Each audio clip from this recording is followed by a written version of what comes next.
Vous voulez améliorer votre connexion Internet et vous en avez marre un petit peu du Wi-Fi. Vous ne pouvez pas faire des trous dans les murs pour brancher des câbles réseau? J'ai la solution. Hey, salut nous, et bienvenue dans cette toute nouvelle vidéo. Cette semaine, on teste le kit CPL avec prise Gigogne by TP-Link. C'est le modèle AV1000 qui permet, comme son nom l'indique, théoriquement en tout cas, d'aller jusqu'à 1 gigabit.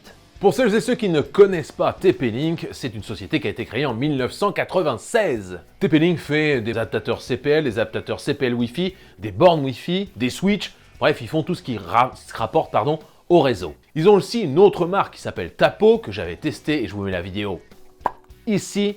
Et ça, c'était une caméra de surveillance pour la maison. Juste comme ça, ce sont les leaders en France sur le marché du réseau pour l'habitation, pour l'aspect domestique. C'est énorme, non? Alors je vous propose le programme suivant, le menu. En entrée, je vous fais un unboxing. En plat du jour, je vous fais tout simplement un test pour voir les performances. Et en dessert, mon avis, qu'est-ce que j'en ai pensé. Voilà, le menu vous va? Si l'addition, c'est gratuit.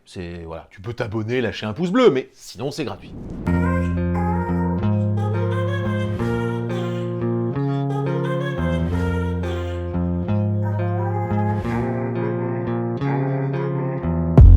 À l'intérieur de la boîte, qu'est-ce qu'on trouvera? Eh bien forcément, le manuel en français. En gros, le manuel vous explique qu'il faut appuyer sur un petit bouton qui est sous le boîtier CPL pendant une seconde, et puis d'appuyer sur l'autre boîtier, pareil, pendant une seconde, et ça sera synchronisé. Voilà. À l'intérieur, nous avons aussi deux câbles réseau RJ45, qu'on appelle aussi des câbles Ethernet. Hop, on va faire telle une guirlande, et je les pose ici. Pas très propre, ça.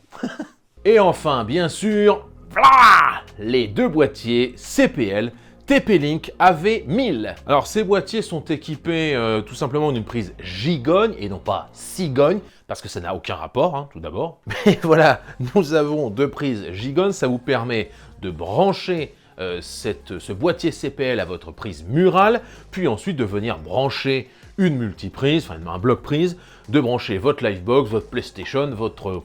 En dessous de ce boîtier, vous avez bel et bien un port réseau, un port Ethernet, un port LAN. Vous avez le câble fourni avec, bien sûr, et vous avez ce fameux petit bouton où on appuie une seconde, et puis voilà, ça se connecte si on appuie dans la minute, je crois, sur le deuxième boîtier CPL. Sur ce boîtier que je trouve plutôt léger, honnêtement, on a trois voyants. Le premier voyant, c'est est-ce qu'il y a du jus, est-ce qu'il y a du courant à l'intérieur de ce boîtier CPL. Le deuxième voyant, c'est est-ce que le boîtier CPL-A est bel et bien connecté au boîtier, il est là, CPL2. Et le troisième voyant, c'est est-ce que ce boîtier est connecté au réseau. Est-ce qu'il a bien son port Ethernet de brancher à une box ou à un ordinateur, par exemple. Voilà, somme toute assez simple, c'est du CPL, vous connaissez, toi-même tu sais. On passe à la suite. Alors pour tester ce matériel TP-Link, on va d'abord faire une sorte de test à blanc sans les boîtiers CPL, puisque je vais envoyer un fichier à partir de mon PC qui est en dessous de l'appareil photo, et je vais l'envoyer sur celui-ci. Je vais l'envoyer sur mon portable. Bien sûr, je vais connecter mon portable en câble RJ45 au switch aussi, et puis on va voir quel est le débit obtenu si j'envoie un fichier d'ici à là. Stop!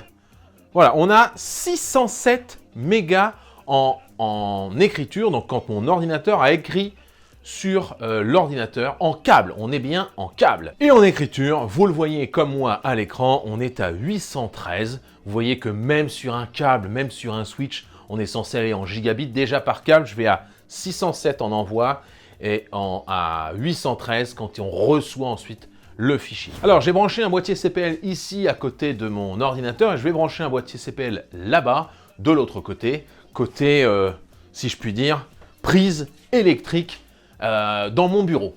Voilà, ça y est, c'est fait. Alors le câble est un peu tiré, vous m'excuserez, mais c'était pour que ça marche plus facilement. Et puis voilà, donc on est connecté à ma prise électrique directement avec un câble. Et de ce côté-ci, on est connecté sur une prise électrique et ça va directement, le câble réseau, sur un switch.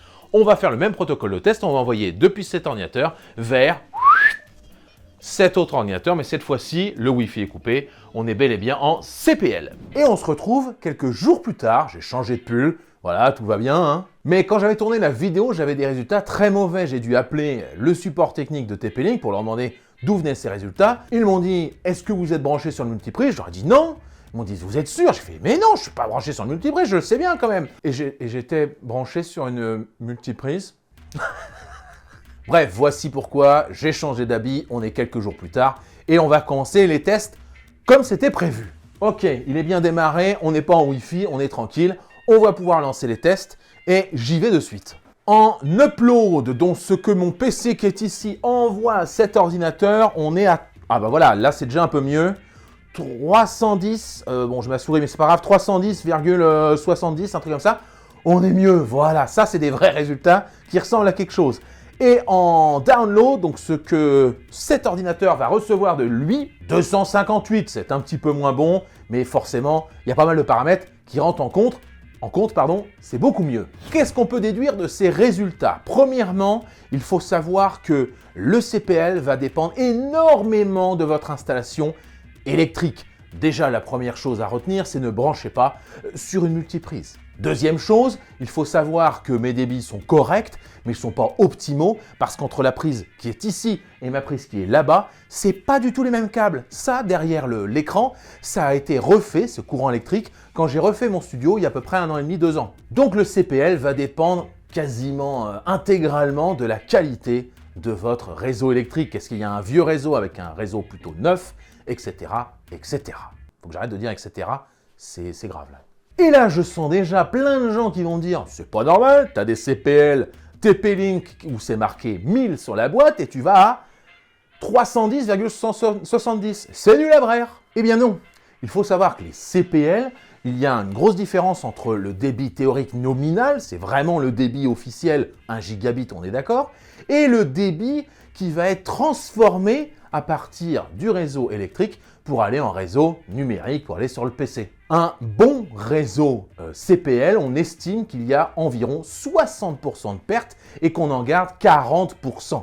Notre boîtier CPL peut donc aller jusqu'à 1000, mais on va estimer que pour un bon résultat, il faudrait que je sois à 400 à peu près. Donc si vous avez des 1000, vous irez environ maximum théorique à 400. Si vous avez des 500, vous irez en maximum à 200 mégabits. Faut pas espérer plus. Voilà, c'est pas parce que c'est marqué 500 que vous irez à 500 mégabits. Est-ce qu'il faut faire l'acquisition de ces boîtiers CPL? Eh bien, je pense très honnêtement que oui. La première chose qui est intéressante avec ces boîtiers CPL, c'est bien sûr la facilité de connexion. Je n'ai rien eu à faire. J'ai même pas eu besoin, pour la petite histoire, d'appuyer sur ces petits boutons synchro en dessous pour synchroniser les deux. Deuxième gros avantage, c'est le mode économie d'énergie, parce qu'on n'y pense pas assez, mais ces équipements, vous allez les laisser brancher H24. Quand ces boîtiers vont arrêter de détecter du transfert de données, eh bien tout simplement, ils vont passer en mode économie d'énergie, qui économise 85% de l'énergie consommée. Ça, c'est un gros plus pour votre facture d'électricité. Troisième gros point fort, c'est à l'envers. Troisième gros point fort, et c'est marqué au-dessus, c'est garantie. 3 ans de garantie, honnêtement, on est pas mal. Dernier avantage de cette solution, c'est le prix, honnêtement, puisque si je ne dis pas de bêtises, voilà, on est à 46,99 € sur un site de vente. Vous pouvez bien sûr les acheter chez votre revendeur local, aider le local, aider les petits commerçants, il n'y a aucun souci là-dessus, c'est tant mieux. Mais si vous voulez commander sur Internet, sachez que c'est même moins de 50 €. Vous avez un lien en description et ce lien est sponsorisé, c'est-à-dire que quand vous allez acheter, j'ai une infime partie. Je préfère être honnête avec vous, je vous le dis, voilà. Je vois un désavantage au CPL en général, c'est que forcément, si vous pouvez brancher un câble réseau, mais quand vous êtes locataire et que vous ne pouvez pas faire de trou, quand vous avez un peu trop de mètres à faire ou quand le Wi-Fi va avoir du mal à passer, et bien là, le CPL, c'est la bonne solution. Il ne me reste plus qu'à dire merci TP-Link pour la confiance qu'ils m'ont accordée pour cette vidéo. Ça fait extrêmement plaisir et je vous en remercie. Merci aussi au support TP-Link qui a été super cool. Merci à celles et ceux qui viendront me voir en live. Je suis tous les mercredis et les dimanches en live sur Twitch et sur YouTube. Et peut-être qu'on fera justement gagner cet appareil. Et moi, je vous dis salut, bande de noobs. Allez, au revoir.